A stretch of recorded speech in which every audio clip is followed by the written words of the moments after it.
बच्चों, आप लोगों का एक बार फिर से Ganita Manjari class 9th question number 8 exercise 1 question number 8 के साथ आप लोगों का स्वागत है। क्वेश्चन नंबर 8 है using the origin as one vertex plot the vertex of a right angle isosceles triangles। ये कह रहा है कि एक जो है कि कोऑर्डिनेट्स बनाना है, कोऑर्डिनेट्स बना करके एक राइट ट्रायंगल बनाना है। फर्स्ट में राइट ट्रायंगल बनाना है कोऑर्डिनेट्स, और इसका वर्टेक्स एक ओरिजिन पर हो, एक वर्टेक्स कम से कम एक ओरिजिन पर होने चाहिए। ये क्वेश्चन कह रहा है कि एक राइट ट्रायंगल बनाना है कहीं पर भी। इसमें एक राइट ट्रायंगल बनाने के बाद क्या करना है, जो ये ओरिजिन है वहां पर एक उसके वर्टेक्स होना चाहिए और वो आइसोसेलेस ट्रायंगल होना चाहिए। आइसोसेलेस ट्रायंगल क्या होता है?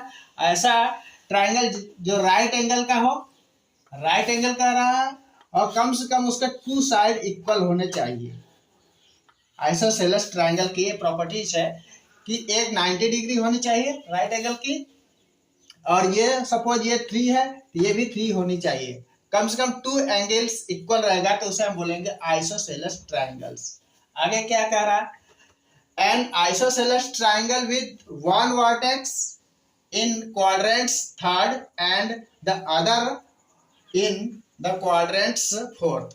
सेकेंड क्वेश्चन कह रहा है कि एक ऐसा वर्टेक्स, एक ऐसा ट्रायंगल बनाना है आइसोसेलेस ट्रायंगल जिसके एक क्वाड्रेंट्स, एक वर्टेक्स जो कि थर्ड में हो और एक वर्टेक्स कम से कम फोर्थ में होने चाहिए। ऐसा आपको बनाना है। फर्स्ट पार्ट है राइट एंगल आइसोसेलेस। एक राइट एंगल आइसोसेलेस ट्रायंगल बनाना है। राइट एंगल आइसोसेलेस ट्रायंगल क्या होता है? और हमने बताया था कि कम से कम एक 90 डिग्री का उस पर एंगल होना चाहिए और 2 साइड इक्वल होना चाहिए, और इसके कम से कम एक वर्टेक्स ओरिजिन पर होनी चाहिए। ये हमारा ओरिजिन है, एक वर्टेक्स ओरिजिन पर होना चाहिए और 2 साइड इक्वल होने चाहिए और एक 90 डिग्री का एंगल होना चाहिए। ऐसा आपको जो कि राइट ट्रायंगल बनाना है। तो हम क्या करेंगे, ऊपर से 1 2 3 यूनिट इधर ले लेते हैं और एक्स एक्सिस पर भी 1 1 2 3 यूनिट्स यहां से लेते हैं। एक्स एक्सिस पर 3 यूनिट्स लेते हैं और वाई एक्सिस पर भी 3 यूनिट्स लेते हैं, और ये दोनों को इस तरीके से ऐसे मैच कर देते हैं। तो हम देखते हैं 3 यूनिट्स यहां से भी है, एक साइड 3 यूनिट्स, और यहां से भी एक 3 यूनिट्स है। ये साइड और ये साइड दोनों इक्वल हो गए, और एक वर्टेक्स जो है कि यहाँ पर ओरिजिन पर है। ये हमारा ओरिजिन है। ओरिजिन पर कह रहा था हमसे कि एक वर्टेक्स कम से कम ओरिजिन पर होना चाहिए, तो हमारा एक वर्टेक्स ओरिजिन पर भी है और यहाँ पर एक 90 डिग्री का एंगल भी बन रहा है। तो 90 डिग्री का एंगल बन रहा है, यानी कि राइट एंगल आइसोसेलेस ट्रायंगल ये हमारा बन गया। अब हमको इसके कोऑर्डिनेट्स फाइंड करने हैं कि इसके कोऑर्डिनेट्स क्या होंगे। तो इसके कोऑर्डिनेट्स क्या होंगे, पहले इसका फाइंड करते हैं। इसके इस पॉइंट के कोऑर्डिनेट्स एक्स एक्सिस पर देख रहे हैं 3 है, वाई एक्सिस पर 0 है, तो 3 and 0 होगा। और यहाँ पर देख रहे हैं इसके कोऑर्डिनेट्स हमको इस पॉइंट के मान लीजिए फाइंड करना है, तो एक्स एक्सिस पर इसका 0 हो जाएगा और वाई एक्सिस पर 3 होंगे। यही है हमारा राइट एंगल आइसोसेलेस ट्रायंगल्स। हमारा राइट एंगल आइसोसेलेस ट्रायंगल्स है। तो देख रहे हैं हम, जरूरी नहीं है कि यह हम 3 यूनिट ही इसमें ले, हम इसका 4 यूनिट यहाँ से ले रहे हैं, तो इसमें भी हमें एक्स एक्सिस पर भी 4 यूनिट ही लेना पड़ेगा। इसमें 2 यूनिट्स ले रहे हैं, मान लीजिए इधर से 2 यूनिट्स ले रहे हैं एक्स एक्सिस पर, तो वाई एक्सिस पर भी 2 यूनिट्स ही हमको लेना पड़ेगा। 2 ये साइड इक्वल हो जाएगा और ये साइड भी 2 इक्वल हो जाएगा। यदि हम 4 यूनिट लेना चाहते हैं तो 4 यूनिट भी ले सकते हैं। इस पर एक्स एक्सिस पर 4 यूनिट ले रहे हैं तो हमको वाई एक्सिस पर भी 4 यूनिट्स भी लेना पड़ेगा, तब जाकर के 2 साइड हमेशा इक्वल होगा। इस तरीके से हम कोई भी यूनिट्स ले करके एक right angle isosceles triangles draw कर सकते हैं कार्टेशियन प्लेन पर।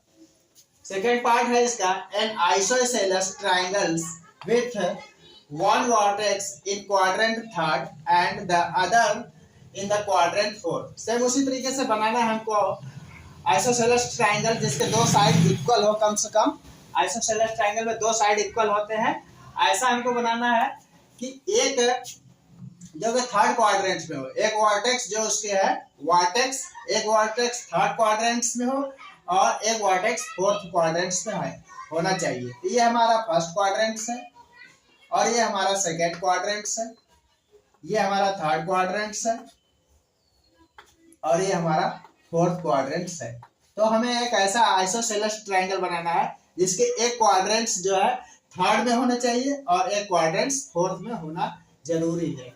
एक क्वाड्रेंट्स के वर्टेक्स एक वर्टेक्स इसमें होना चाहिए, एक वर्टेक्स इसमें होना चाहिए और आइसोसेलेस ट्रायंगल होना चाहिए। तो हम क्या करेंगे, ओरिजिन से हमको कहा है बनाने के लिए, ओरिजिन से, तो ओरिजिन से हम बनाते हैं। इस पर क्या ओरिजिन है, ओरिजिन से हम जो कि प्लस एक्सिस पर थर्ड यूनिट लेते हैं, 1 2 एंड थर्ड 3 यूनिट्स, और सेम उसी तरीके से माइनस का इस साइड लेते हैं लेफ्ट हैंड की ओर, 1 2 एंड 3 यूनिट्स हमारा यहाँ पर है। इसको नीचे तक लेकर के आएंगे, उसी तरीके से इसको भी नीचे तक लेकर के आएंगे स्ट्रेट एकदम सीधा, और यहाँ से भी वाई एक्सिस पर भी थर्ड यूनिट ले लेते हैं, 1 2 एंड 3 और ये दोनों का ऐसे मिला देते हैं। अब क्या करेंगे, एक स्ट्रेट लाइन यहाँ से ऐसे बना देते हैं और एक लाइन ऐसे बना देते हैं। यही है हमारा ट्रायंगल, आइसोसेलेस ट्रायंगल। ये साइड और ये साइड इक्वल होगा, कम से कम 2 साइड इक्वल होना चाहिए। हमने बताया था आइसोसेलेस ट्रायंगल के लिए 2 साइड इक्वल होना चाहिए। तो ये हमारा साइड जो है और ये साइड इक्वल है और ये ओरिजिन पर भी है, 2 साइड इक्वल है। और तो इस तरीके से हम कह सकते हैं आइसोसेलेस ट्रायंगल है। और दूसरा कह रहा था कि एक थर्ड क्वाड्रेंट्स में होना चाहिए, एक वर्टेक्स जो है, एक वर्टेक्स यहाँ पर है और एक वर्टेक्स यहाँ पर भी है। तो ये हमारा थर्ड क्वाड्रेंट्स है, ये फर्स्ट है, सेकेंड है, थर्ड, और एक वर्टेक्स थर्ड क्वाड्रेंट्स पे है और एक सेकेंड कह रहा था कि एक फोर्थ क्वाड्रेंट्स में भी होना चाहिए। एक हमारा फोर्थ क्वाड्रेंट्स में भी है और एक वर्टेक्स ओरिजिन पर होना चाहिए कहा था, तो एक वर्टेक्स हमारा ओरिजिन पर भी है। इस तरीके से ये हमारा क्वेश्चन कंप्लीट होता है। Question number 9, the following table show the coordinates of the point S, M and T in each case. ये कह रहा है जो टेबल दिया हुआ है S, M and T सबके कोऑर्डिनेट्स शो कर रहा है। S के कोऑर्डिनेट्स ये सारे दिए हुए हैं, M के कोऑर्डिनेट्स यहाँ दिए हुए हैं एंड T के कोऑर्डिनेट्स यहाँ दिए हुए हैं। सबके S, M and T in each case state whether M is the midpoint of the segment ST। और जो स्टेट दैट M जो है मिड पॉइंट है, मिड पॉइंट M जो है मिड पॉइंट है S एंड T का। सपोज मान लीजिए ये एक स्ट्रेट लाइन है, यहाँ पर एक स्ट्रेट लाइन है और इसका एक पॉइंट M है और दूसरा पॉइंट T है। एक M पॉइंट है यहाँ पर और एक पॉइंट है T, लाइन सेगमेंट दिया हुआ है और इसका जो मिड पॉइंट है M है। इस सबके कोऑर्डिनेट्स दिए गए हैं, सॉरी इसका ये S है और T है और मिड पॉइंट को M कहते हैं। तो कह रहा है yes T justify your answer where M is the mid point. हमको बताना है कि M जो है कि मिड पॉइंट पर है कि नहीं है, यही हमको शो करके दिखाना है कि कैसे मिड पॉइंट पर है कि नहीं है, यही हमको दिखाना है। मिड पॉइंट कहने का मतलब कि यहाँ से यहाँ तक के जो डिस्टेंस होगा और यहाँ से जो यहाँ तक का डिस्टेंस होगा सेम है, तो हम कह सकते हैं कि मिड पॉइंट पर है। इसको कैसे आप फाइंड करेंगे, कोऑर्डिनेट्स के हेल्प के द्वारा। हाँ, तो फर्स्ट क्वेश्चन इसमें है -3 एंड 0। S के कोऑर्डिनेट्स है, M के कोऑर्डिनेट्स 0 0 एंड T के कोऑर्डिनेट्स 3 एंड 0 है। तो मान लीजिए कि स्ट्रेट लाइन है और S के कोऑर्डिनेट्स -3 0 यहाँ पर है, T के कोऑर्डिनेट्स 3 0 यहाँ पर है और M के कोऑर्डिनेट्स 0 0 यहाँ पर है। हमको यह प्रूव करना है कि ये मिड पॉइंट पर है कि नहीं है। तो हम इसको मिड पॉइंट फार्मूला से बता सकते हैं कि ये मिड पॉइंट पर है कि नहीं है। तो मिड पॉइंट फार्मूला हमने पढ़ चुका था, मिड पॉइंट फार्मूला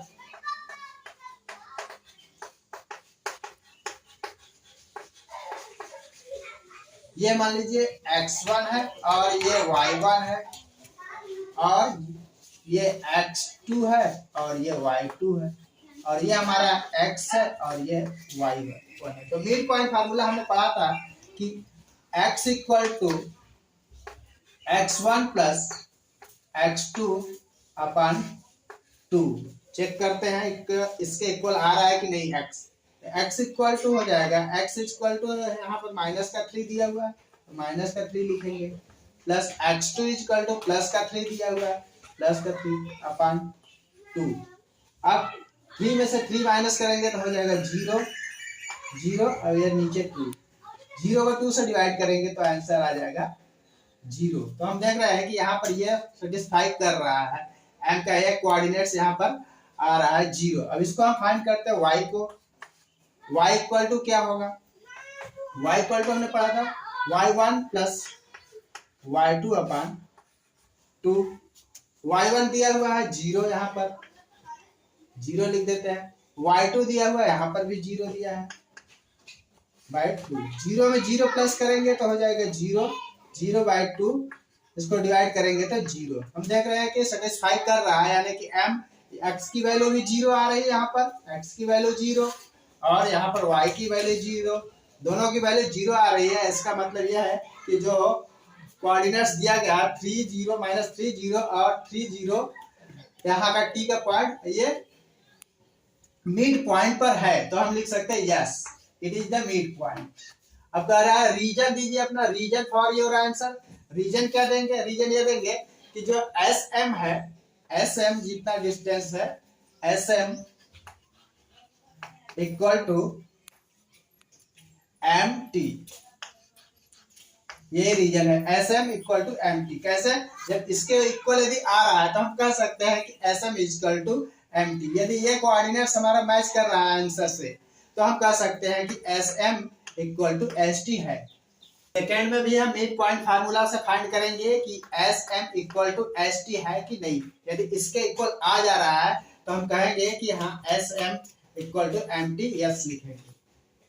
कैसे मिड पॉइंट फार्मूला हमने बताया था पीछे, सेम उसी तरीके से लगाएंगे मिड पॉइंट फार्मूला। अब हमको फाइंड करना है, मान लीजिए ये x1 है और ये y1 है, ये x है और ये y है, ये x2 होता है और ये y2 होता है। तो हम x इक्वल टू फाइंड करेंगे, x equal to mid point formula के through x1 plus x2 upon 2। x1 देख रहे हैं यहाँ पर 2 दिया हुआ है, x2 4 दिया हुआ है अपन 2, 4 2 इक्वल टू 6, 2 से डिवाइड करेंगे 3, यानी कि 3 इसको इक्वल आ रहा है। अब y को फाइंड करेंगे सेम उसी तरीके से, ये y की वैल्यू फाइंड करेंगे, 4 आ रहा है, y equal to y1 plus y2 upon 2 होता है। तो y1 दिया हुआ है 3 लिख देते हैं, y2 दिया हुआ है 5 अपन 2, 5 3 8 अपन 2, 2 4 जा 8। ये भी इसको सेटिस्फाई कर रहा है, यानी कि SM equal to MT equal है। जब ये दोनों आंसर आ गया तो हम कह सकते हैं, इसके इक्वल आ जाएगा तो हम कह सकते हैं कि SM इक्वल टू MT होता है। तो इसको भी हम लिखेंगे yes is the mid point, ये भी मिड पॉइंट पर है। इसका भी रीजन वही होगा, SM इक्वल टू MT। उसी तरीके से इसमें भी मिड पॉइंट फार्मूला लगाएंगे। ये हमारा x1 है और ये x2 है और y1 है और ये x2 और ये y2 और ये xy। x इक्वल टू हो जाएगा x1 plus x2 upon 2। x1 दिया हुआ है 0 और x2 भी दिया हुआ है 0 अपन 2। डिवाइड करेंगे, डायरेक्ट डिवाइड करते हैं, प्लस कर दे रहे हैं 0 upon 2 equal to 0। y equal to find करते हैं मिड पॉइंट फार्मूला के through, y1 plus y2 upon 2। y1 दिया हुआ है 0 माइनस का 10 अपन 2 इक्वल टू माइनस का 10 अपन 2। डिवाइड करेंगे माइनस का 5। यहाँ हम देख रहे हैं प्लस का 5 है लेकिन हमारा आंसर माइनस का 5 आ रहा है, यानी कि ये मिड पॉइंट पर नहीं है। क्यों? क्योंकि दोनों इक्वल नहीं है, ये 0 तो आ रहा है इसके इक्वल, लेकिन यहाँ पर माइनस का 5 आ रहा है, यानी कि इक्वल नहीं है, यानी कि ये जो दिया हुआ है 0 and 5 मिड पॉइंट इसका नहीं है। तो इसका लिखेंगे इज द मिड पॉइंट। पूछ रहा क्या यह मिड पॉइंट पर है, तो लिखेंगे नो, क्योंकि मिड पॉइंट पर नहीं है। इसका रीजन क्या हो जाएगा, ये दोनों जब मिड पॉइंट पर नहीं है, इसका मतलब SM is equal to MT is not equal, SM is not equal to MT। Same उसी तरीके से फोर्थ पार्ट को भी हमको फाइंड करना है कि क्या यह मिड पॉइंट पर है कि नहीं है M। तो कैसे फाइंड करेंगे, सेम उसी तरीके से मिड पॉइंट फार्मूला लगाएंगे, x equal to x1 plus x2 upon 2, x दिया हुआ है -8 है x1 प्लस x2 दिया हुआ है +6 अपन 2। इसको सॉल्व करेंगे, 8 में से 6 माइनस करेंगे तो हो जाएगा -2 अपन 2, तो रिड्यूस करेंगे -1। इसके इक्वल नहीं आ रहा है। सेम उसी तरीके से आप y को फाइंड करेंगे, y इसके इक्वल आ रहा है कि नहीं, तो y1 मिड पॉइंट फार्मूला होता है y1 plus y2 upon 2। y1 दिया हुआ है -2 लिखेंगे, y2 दिया हुआ है -3 प्लस -2, ये हो जाएगा प्लस माइनस का मल्टीप्लाई करेंगे तो हो जाएगा माइनस, यानी कि हो जाएगा ये -3। ऐड कर देंगे 3 to 5 -5 अपन 2, नहीं रिड्यूस हो पाएगा, यही इसका आंसर हो गया। यानी कि इसके इक्वल नहीं आ रहा है y इसके इक्वल नहीं आ रहा है, नहीं ये आ रहा है, यानी कि ये भी मिड पॉइंट पर नहीं है। क्यों, क्योंकि x की वैल्यू हमने देखा कि इसके इक्वल नहीं आया, y की वैल्यू भी देखा इसके इक्वल नहीं आया, यानी कोऑर्डिनेट्स मैच नहीं कर रहे हैं। तो हम कह सकते हैं, ये पूछ रहा है कि M is the mid point, M जो है इसका मिड पॉइंट है इस कोऑर्डिनेट्स का, तो नो मिड पॉइंट नहीं है। क्यों नहीं है, क्योंकि SM is not equal to MT, इसका यही रीजन होगा।